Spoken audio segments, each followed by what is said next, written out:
साहब से बसद एहतराम एक सवाल है कि ये कोई पहली दफ़ा हो रहा है ऐसा पाकिस्तान की इस्लामाबाद की हिस्ट्री में? ऐसा बिल्कुल नहीं है।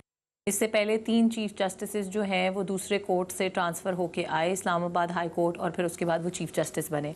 आज ये शोर और ये वावेला क्यों? अगर किसी की ज़ाती जो लोग हैं वो जब ये लोग ओथ लेते हैं ना, जब बताइए ना नज़ीर मौजूद है, लेकिन वो सर्कमस्टांसेस क्या थे? आप जो एग्जाम्पल मैडम दे रही हैं, ये जस्टिस इकबाल हमीदुर रहमान साहब वगैरह वाली एग्जाम्पल है। गुजारिश ये है, उस वक्त इस्लामाबाद हाई कोर्ट पहली दफा तश्कील दी जा रही थी। इस्लामाबाद हाई कोर्ट के अपने जजेस अभी मौजूद नहीं थे, तो ऑब्वियसली बाहर से लाके जजेस तो क्या लॉ में ऐसा कुछ लिखा है कि पहली दफा का लॉ अलग है और 8वीं दफा का, 12वीं दफा का, 100वीं दफा का लॉ अलग है? क्या जो जब लॉ बनाया जाता है पार्लियामेंट में, तो उसमें ये लिखा जाता है कि जब ये एक्शन पहली दफा होगा तो इस लॉ की एप्लीकेबिलिटी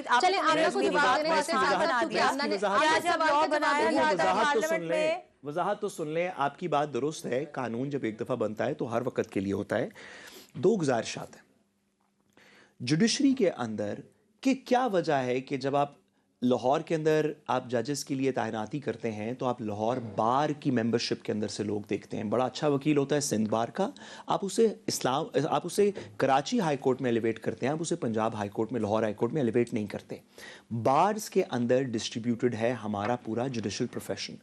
सबसे पहली बात मैडम आपसे इसमें सिर्फ 2 सवालात।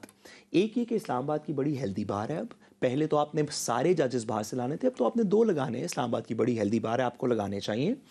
दूसरी बात कि आपने एक प्रोविंशियल जज के ओथ को कैसे सब्स्टिट्यूट किया कि वही ओथ इस्लामाबाद में चलेगा? ये सीनियरिटी वाला प्रिंसिपल अगर बता दें मैडम तो सबकी थोड़ी वजाहत हो जाएगी, क्योंकि इस पे भी कानून वही है जो एक दफा बताया गया था, और इसके ऊपर कानून कम से कम 20 दफा बताया जा चुका है कि ओथ से सीनियरिटी काउंट होती है। Please answer my question as well.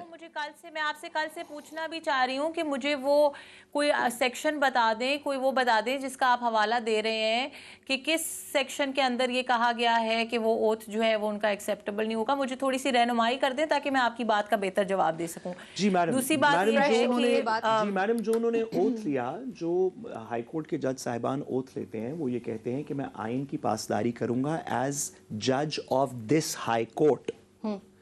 तो उन्होंने उस हाई कोर्ट के मुताबिकत से ओथ लिया हुआ है। ऑफ दिस हाई कोर्ट का मतलब वो 7 वाली हाई कोर्ट नहीं है जिस वजह से पंजाब पाकिस्तान की पासदारी करूंगा। जी मैडम, जिस वजह से पंजाब के हाई कोर्ट का जज कराची का एक ऑर्डर नहीं पास कर सकता, वो उस हाई कोर्ट का ओथ लेता है। Obviously, until he is officially transferred there, that's exactly my point. तो मैडम फिर वो फ्रेश ओथ लेगा। You made my case very easy.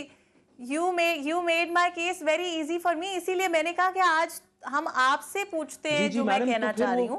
बात यह है कि जब ये चीज 2008 में हुई तो कोई प्रॉब्लम नहीं था, जब ये चीज 2009 में हुई तो कोई प्रॉब्लम नहीं था, जब ये जस्टिस तो नई हाई कोर्ट के लिए क्या लॉ डिफरेंट होता है? मेरा तो आपसे एक छोटा सा मासूमाना सवाल है कि कोई भी लॉ जब पास किया जाता है पाकिस्तान का, कोई ऐसा लॉ ले लें। मैंने आपको उसके 2 जवाब दिए। बैरिस्टर साहब आज ओथ फ्रेश क्यों नहीं है? आज मेरे सवाल दूसरा ये कि बार मुतल्लिका के अंदर से क्यों बंदा नहीं लिया?